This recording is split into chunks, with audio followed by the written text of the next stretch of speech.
అందరికీ నమస్కారం. ఆంధ్రప్రదేశ్ గవర్నమెంట్ 60 సంవత్సరాలు పైబడిన వారికి సీనియర్ సిటిజన్ కార్డ్ అందించనుంది. ఈ కార్డు యొక్క ప్రయోజనాలు ఏంటి, ఈ కార్డు ఎలా అప్లై చేసుకోవాలో చూద్దాం. ఇటువంటి ఇంపార్టెంట్ అప్డేట్స్ కోసం ఈ ఛానల్ని ఖచ్చితంగా సబ్స్క్రైబ్ చేసుకోండి. ఈ సీనియర్ సిటిజన్ కార్డు వల్ల ప్రయాణాల్లో రాయితీ ఉంటుంది. అంటే bus charges, train charges, flight ఛార్జెస్లో 60 years పైబడిన పురుషులకు, 58 సంవత్సరాలు పైబడిన మహిళలకు 40% రిజర్వేషన్ ఉంటుంది. అంటే 100 రూపాయలు టికెట్ ఉంటే వాళ్ళకి పడేది 60 రూపీస్ మాత్రమే పడుతుంది. 80 years పైబడిన వారికి 50% రిజర్వేషన్ ఉంటుంది.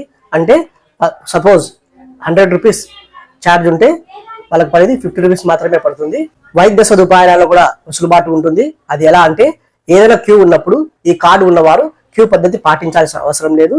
డైరెక్ట్ గా డాక్టర్ని కన్సల్ట్ అవ్వచ్చు. అలాగే ఏదైనా కొన్ని టెస్ట్లకు సంబంధించిన ఫీజులలో ఈ కార్డు ఉన్న వారికి రాయితీ ఉంటుంది. బ్యాంక్ సర్వీసెస్ కూడా రాయితీ ఉంటుంది.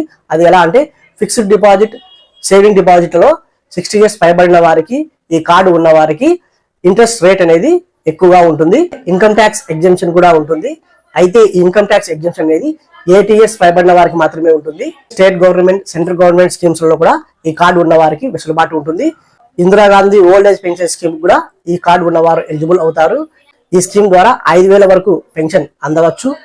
ఏదైనా మాల్స్, పార్క్స్, మ్యూజియంస్ వంటి ఎంట్రీ ఫీజులలో ఎగ్జంప్షన్ ఉంటుంది. ఈ కార్డు ఉన్నవారు ఎటువంటి ఎంట్రీ ఫీజు పే చేయాల్సిన అవసరం లేదు. ఈ కార్డు ఎలా అప్లై చేసుకోవాలి అంటే మీ దగ్గరలో ఉన్న మీకు సంబంధించిన సచివాలయంలోకి వెళ్ళి అప్లై చేసుకోవాలి.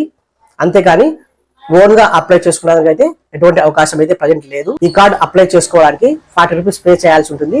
ఫ్రీ సర్వీస్ అయితే కాదు. ఈ కార్డు అప్లై చేసుకోవడానికి కావాల్సిన రిక్వైర్డ్ డాక్యుమెంట్స్ ఏంటంటే photo, Aadhaar card, mobile number, emergency contact person name and phone number. Emergency contact person అంటే ఎవరంటే ఈ కార్డు ఎవరైతే పొందుతున్నారో ఈ కార్డు పొందిన పర్సన్ కి ఏదైనా ఇన్సిడెంట్ జరిగినప్పుడు ఇమీడియట్ గా మనము తెలియజేయాల్సిన పర్సన్ నే మనము ఎమర్జెన్సీ కాంటాక్ట్ పర్సన్ అంటాం. ఈ పర్సన్ నేమ్ మరియు మొబైల్ నంబర్ కంపల్సరీ అవసరం అవుతుంది. అలాగే బెడ్ గ్రూప్ కంపల్సరీ తెలియజేయాలి. ఆధార్ అప్డేట్ హిస్టరీ అనేది కూడా కావాలి.